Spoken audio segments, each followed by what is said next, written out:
আমার মেঘার সাথে বাঙালিয়ানা পরিবারের সকল সদস্যদের জানাই শুভ রথযাত্রার অনেক অনেক শুভেচ্ছা এবং ভালোবাসা। আজ এমনিতেই বৃহস্পতিবার, তার উপরে যেহেতু রথযাত্রা, তাই হঠাৎ করেই ইচ্ছে হলো হালকা ফুলকা কিছু রান্না বান্না করা যাক, সেটা ঠাকুরকেও নিবেদন করা হবে আর তারপর প্রসাদটা লাঞ্চে হয়েও যাবে। তো সেই ভেবেই কিছু জিনিস অনলাইন অর্ডার করে দিলাম, মানে যা যা লাগবে আর কি আজকে এই আয়োজনের জন্য। আর আজকের এই ভিডিওটা কিন্তু ঠিক যেভাবে আমি রান্নাবান্নাগুলো করছি সেভাবেই আপনাদের সঙ্গে শেয়ার করব।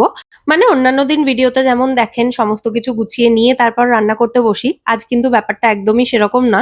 আজ কিছুই গোছানো ছিল না, সবকিছু রান্না করতে করতেই গুছিয়ে নিয়েছি। নমস্কার বন্ধুরা, মেঘার সাথে বাঙালিয়ানার আরো একটি নতুন পর্বে আপনাদের সবাইকে স্বাগত। যেহেতু ঠাকুরকে নিবেদন করব তাই সবকিছুই নতুন করে আনানো। তো প্রথমে একটু গোবিন্দভোগ চাল নিয়ে নিচ্ছি, মানে চালটা আগে ভিজিয়ে নিচ্ছি। আর এটা একটা নতুন ব্র্যান্ডের চাল আজকে ব্যবহার করেছি প্রথমবার। প্যাকেজিংটা আমার দারুণ লেগেছে। তবে প্যাকেজিং এর মতো চালটা খুব একটা ওয়াও কিছু নয়, চালটা মোটামুটি ঠিকঠাক ছিল। যাই হোক, চালটা প্রথমে ভিজিয়ে দিচ্ছি, তাতে পোলাওটা একটু তাড়াতাড়ি রান্না হয়ে যাবে আর কি। তো যতটা চাল লাগবে ততটা চাল একটা বাটিতে করে মেপে নিচ্ছি, যাতে চাল এবং জলের পরিমাণটা মেপে নিতে সুবিধা হয়। আর এরপর চালটাকে ভালো করে ধুয়ে ভিজিয়ে রেখেছি কিছুক্ষণ। মানে এই সময় আমি পনিরটা রান্না করেছি, আর পনির রান্না হতে যতটুকু সময় লেগেছে ততটুকুই কিন্তু চালটা ভেজানো ছিল। যাই হোক, এদিকে ফ্রাইং প্যান গরম করে আমি দিয়েছি কিছুটা ঘি। আজকে সমস্ত রান্নাই চেষ্টা করবো আমি একটু ঘি দিয়ে করার, যেহেতু ভোগ হিসেবে নিবেদন করব, সেই জন্যই আর কি। তো এর মধ্যে পনিরটা দিয়েছি, আমি 200 গ্রাম পনির নিয়েছি। আর পনিরটা দিয়ে ভালো করে ভেজে নিচ্ছি। এদিকে একটা মিক্সার জারে আদা, কাঁচা লঙ্কা, টক দই, তার সাথে কাজু কিশমিশ দিয়ে একদম মিহি করে বেটে নিয়েছি। পনিরটা ভাজা হয়ে গেছে, এটাকে আমি তুলে নিচ্ছি। আর পনিরটা ভাজা হয়ে গেলে গ্যাসের ফ্লেমটা একদম কমিয়ে আমি মশলাটা বেটে নিয়েছি। আর এই মশলাটাই এই ঘিটার মধ্যে দিয়ে দিলাম। এবার মশলাটা ভালো করে কষিয়ে নেব। আর কিন্তু অন্য কোনো মশলাপাতি এই রান্নায় আমি ব্যবহার করব না। মানে ধনে গুঁড়ো, জিরে গুঁড়ো এগুলোও কিন্তু দেব না কিছুই। তো সমস্তটা ভালো করে একটু কষিয়ে নেওয়ার পর এর মধ্যে আমি সন্দক লবণ দিয়ে দিচ্ছি। আর যেহেতু ভোগে নিবেদন করব সেই কারণে সবকিছুই একদম আন্দাজ মতো দিয়েছি। তবে যেমন করেই রান্না করা হোক না কেন, মানে আন্দাজে সমস্ত কিছু দেওয়া হলেও স্বাদ কিন্তু একেবারে পারফেক্ট হয় যেকোনো ভোগের। আচ্ছা, মসলাটা ভালো করে কষানো হয়ে গেলে এবার এর মধ্যে ভেজে রাখা পনিরের টুকরোগুলো দিয়ে আবারও খুব ভালো করে কষিয়ে নিচ্ছি মসলার সাথে পনিরটা। মসলাটা যতক্ষণ না একটু শুকনো শুকনো হয়ে আসছে ততক্ষণ পর্যন্ত এটাকে কষিয়ে নিচ্ছি। দেখুন, পনিরের সাথে মশলাটা কষাতে কষাতে মশলা একদম শুকনো শুকনো হয়ে এসেছে। তো এবার এর মধ্যে দিয়ে দিচ্ছি পরিমাণ মতো জল। জলটা এই সময় দেখে একটু মনে হচ্ছে যে বেশি হয়ে গেছে বা একদম পাতলা রয়েছে গ্রেভিটা, তবে যেহেতু এর মধ্যে কাজু বাদাম রয়েছে গ্রেভিটা কিন্তু কিছুক্ষণের মধ্যেই ঘন হয়ে যাবে। খুব ভালো করে মিশিয়ে দিয়ে মিডিয়াম টু হাই ফ্লেমে রেখে এটাকে আমি 4 থেকে 5 মিনিট রান্না হতে দিয়েছি। তাতেই দেখুন গ্রেভিটা কিন্তু সুন্দর ঘন হয়ে গেছে। আর একটু গরম মশলা গুঁড়ো দিয়েছিলাম মশলা কষানোর সময়, আমি জানি না সেটা বলেছি কিনা, তো এখন বলে দিলাম। তো পনিরটা রান্না হয়ে গেলে ওটাকে আমি নামিয়ে রেখেছি। তারপর ফ্রাইং প্যানটাকে ভালো করে ধুয়ে পরিষ্কার করে নিয়ে এর মধ্যে আরো কিছুটা ঘি দিয়েছি পোলাও রান্নার জন্য। আর বেশ খানিকটা কাজু কিশমিশ প্রথমে ভেজে নিচ্ছি। কাজু কিশমিশটা একদম হালকা করে ভেজে তুলে রাখতে হবে। তারপর বাকি যেটুকু ঘি আছে সেই ঘিয়ের মধ্যেই গোটা গরম মশলা ফোড়নের জন্য দিলাম। আমি এখানে ফোড়নে আর কিচ্ছু দিলাম না, আপনারা চাইলে একটু গোটা গোলমরিচ, তেজপাতা এগুলোও দিতে পারেন। তো ফোড়নটাকে খুব ভালো করে ভেজে নিয়েছি। গোটা গরম মশলার মিষ্টি গন্ধ বেরোতে শুরু হলে তারপর দিয়েছি এর মধ্যে ভিজিয়ে জল ঝরিয়ে রাখা গোবিন্দভোগ চালটা। চালটাকে বেশ খানিকক্ষণ সময় নিয়ে একটু ভেজে নিতে হবে, যতক্ষণ না চালটা একদম ঝরঝরে হচ্ছে। আর যতক্ষণে চালটা ভাজা হচ্ছে ততক্ষণে আমি পাশের বার্নারে একটা কড়াইতে জলটা মেপে নিয়েছি, মানে যতটা চাল ঠিক তার ডাবল পরিমাণে জল মেপে জলটা নিয়েছি। তার মধ্যে নুন দিয়েছিলাম এবং কয়েকটা কাঁচা লঙ্কা ভেঙে দিয়েছিলাম। তার মধ্যে এই ভেজে রাখা চালটা দিয়েছি। যেহেতু এই ফ্রাইং প্যানটাতে ধরবে না পোলাওটা, সেই কারণে আমি ওই কড়াইটা ব্যবহার করছি। তো জলের মধ্যে চালটা দিয়ে এবার এটাকে ঢাকা দিয়ে মিডিয়াম ফ্লেমে 8-10 মিনিট মতো রান্না হতে দিতে হবে। আর আজকে রান্নার ফাঁকে বসে থাকার একেবারেই সময় নেই, যেহেতু সবকিছু চটজলদি করতে হচ্ছে। তো এদিকে আমি ফ্রাইং প্যানটা ভালো করে পরিষ্কার করে নিয়ে এর মধ্যে রাবড়ি বানানোর জন্য দিয়েছি বেশ খানিকটা লিকুইড দুধ। দুধটা মোটামুটি 750-800 ml মতো হবে। আর এদিকে পোলাওটা 8-10 মিনিট রান্না করার পর কড়াইয়ের ঢাকনা খুলে এর মধ্যে আমি ভেজে রাখা কাজু কিশমিশটা এবং স্বাদ অনুযায়ী মিষ্টি দিয়ে এটাকে ভালো করে মিশিয়ে ঢাকা দিয়ে একদম লো ফ্লেমে আরো মিনিট 5 রান্না হতে দেবো, তাহলেই কিন্তু পোলাও রেডি হয়ে যাবে। আর এদিকে যে লিকুইড দুধটা নিয়েছিলাম তার মধ্যে 2 প্যাকেট মতো আমুল স্প্রে বা গুঁড়ো দুধ অ্যাড করেছি, যাতে দুধটা একটু তাড়াতাড়ি ঘন হয়ে যায় এবং রাবড়ির টেক্সচারটাও ভালো হয়। আর এই সময় আমি এখানে 1 মুঠো মতো কাজু বাদাম, তার সাথে 2টো ছোট এলাচ, 2 পিঞ্চ মতো কেসার, 8-10টা পেস্তা বাদাম আর স্বাদ অনুযায়ী গুঁড়ো করে রাখা মিছরি দিয়ে দিচ্ছি।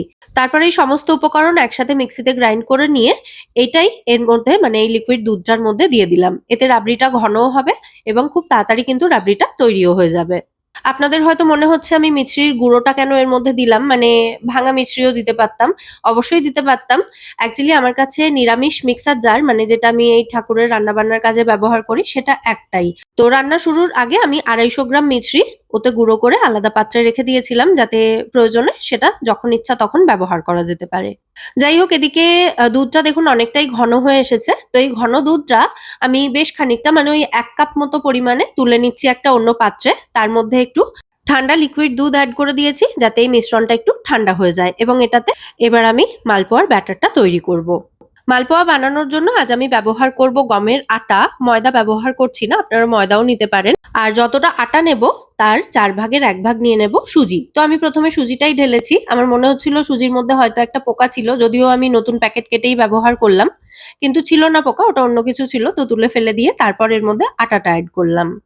আগেন আমি কিন্তু মেপে দিইনি কিছুই, যতটা আমার আন্দাজ মতো মনে হয়েছে এখানে প্রয়োজন দিতে হবে ততটাই কিন্তু আমি দিয়েছি।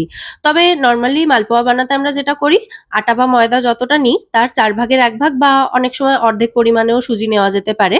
তবে অল্প একটু সুজি অবশ্যই অ্যাড করতে হবে। আর এদিকে মালপোয়াগুলো ভেজে নেওয়ার পর যে সুগার সিরাপে ভেজাবো সেটা তৈরির জন্য আমি গুঁড়ো করা মিছরি আর জল সমান পরিমাণে নিয়ে সেটাকে গ্যাসে বসিয়েছি। তার মধ্যে দিয়েছি কিছুটা এলাচ গুঁড়ো আর এলাচের খোসাটাও দিয়েছি। আর এদিকে মালপোয়ার যে ব্যাটারটা তৈরি করেছি ওর মধ্যেও কিছুটা এলাচ গুঁড়ো আর তার সাথে কিছুটা থেতো করা মৌরি দিয়েছি। মালপোয়াতে চাইলে কলা, নারকেল কোড়া এসবও দিতে পারেন, তবে আমি খুব সিম্পল রেখেছি। আর এই যে রাবড়িটা ব্যবহার করেছি মালপোয়া তৈরিতে, এতেই মালপোয়ার টেস্ট কিন্তু একেবারে দুর্দান্ত হবে। তো মালপোয়ার ব্যাটার আমাদের রেডি। একটু পাতলা ব্যাটার তৈরি করতে হবে যেহেতু মালপোয়াগুলো একটু পাতলা বানাবো। আর এদিকে মালপোয়ার জন্য যে সুগার সিরাপটা বা মিছরি সিরাপটা তৈরি করছিলাম সেটাও হয়ে গেছে। তো গ্যাস থেকে সসপ্যানটা নামিয়ে রাখলাম আর এদিকে ফ্রাইং প্যান বসিয়েছি মালপোয়াগুলো ভেজে নেওয়ার জন্য। মালপোয়া ভাজার জন্য আমি এখানে সাদা তেল এবং ঘি দুটো মিশিয়ে ভাজছি আর অল্প একটু ঘি এই মালপোয়ার ব্যাটারেও দিচ্ছি, তাতে মালপোয়ার মধ্যে সুন্দর একটা ঘিয়ের ফ্লেভার এবং টেস্ট দুটোই থাকবে। যেহেতু আমরা মালপোয়াগুলো পুরো ঘিতে ভাজছি না, তেল মিক্স আছে ওর মধ্যে বা তেলের মধ্যে ঘি মিক্স আছে যেটাই বলুন না কেন, তাই ওইভাবে ভাজলে হয়তো ঘিয়ের ফ্লেভারটা এর মধ্যে থাকবে না, সেই কারণে ব্যাটারের মধ্যেও অল্প একটু ঘি দিলাম। এবার তেলটা গরম হয়ে গেলে এই ব্যাটারটাই হাতাতে করে অল্প অল্প করে দিয়ে দিয়েছি। আর এই কারণেই আমি ফ্রাইং প্যানটা নিয়েছিলাম মালপোয়াগুলো ভাজার জন্য, যে একবারে 3-4টে করে মালপোয়া ভাজা হয়ে যাবে। আটার মালপোয়ার রেসিপি আমি আগেও আপনাদের সাথে শেয়ার করেছি, যদিও রেসিপিটা একটু আলাদা, মানে আগে যেটা শেয়ার করেছি আর এটা দুটো রেসিপিই আলাদা। তবে আটার মালপোয়া কখনো বানিয়ে দেখবেন, খেতে কিন্তু দারুণ লাগে। আমি আটার মালপোয়া আর রাবড়ির এই কম্বিনেশনটা প্রথম জগন্নাথ দেবের ধামেই গিয়ে খেয়েছি, মানে পুরীতেই গিয়ে খেয়েছি আর কি। তো এদিকে আমার প্রথম ব্যাচের মালপোয়াগুলো ভাজা হয়ে গেছে, এগুলোকে তেল ঝরিয়ে তুলে ডিরেক্টলি এই মিছরি সিরাপটার মধ্যে আমি এটাকে দিয়ে দিয়েছি আর সিরাপটা হালকা গরম রয়েছে এই সময়। তো এটাকে 5 মিনিট মতো ভেজানোর পর যে প্লেটে আমি রাবড়ি মালপোয়াটা সার্ভ করব সেই প্লেটের মধ্যে প্রথমে মালপোয়াগুলো তুলে এভাবে রেখে দিচ্ছি। আর রাবড়িটাও তো আগে থেকে তৈরি করে রেখেছিলাম। দেখুন রাবড়িটা এরকম একটু ঘন হয়েছে, তারপর আমি নামিয়েছি। তো এবার এই রাবড়িটা মালপোয়াগুলোর ওপর থেকে এভাবে দিয়ে তারপর আমি এটাকে সার্ভ করব। জিলিপি, মালপোয়া এগুলো ছাড়া রথযাত্রা ঠিক কমপ্লিট হয় না, তাই না? তো সেই কারণেই মালপোয়াটা বানালাম। প্রত্যেক বছরই আমি মালপোয়া বানাই রথযাত্রার দিন। আর গত দুদিনে দুবার পরপর আমি ছানাপোড়া বানিয়েছি। তো ছানাপোড়াও বাড়িতে খানিকটা রয়েছে। সেই কারণে আজকে মালপোয়াটাই দিলাম। তো রান্নাবান্না মোটামুটি আমার সবই কমপ্লিট হয়ে গেছে। আর কাজের ফাঁকে ফাঁকে এনাদেরকে একটু সাজুগুজুও করিয়ে দিয়েছি। মানে একদম সুন্দর পরিষ্কার পরিচ্ছন্ন করে নতুন জামাকাপড় পরিয়ে দিয়েছি। যদিও জামাগুলো এবারে একটু বড় হয়ে গেছে।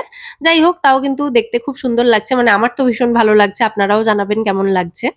আর মাঝে পোলাওটাও আমি একটা সার্ভিং ডিশের মধ্যে সার্ভ করে দিয়েছি এভাবে। দেখুন পোলাওটা কি সুন্দর ঝরঝরে হয়েছে।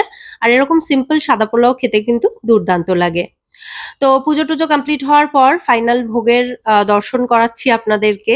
তো কেমন লাগলো আমার এই ছোট্ট আয়োজন সেটা কিন্তু অবশ্যই আমায় কমেন্টে জানাবেন।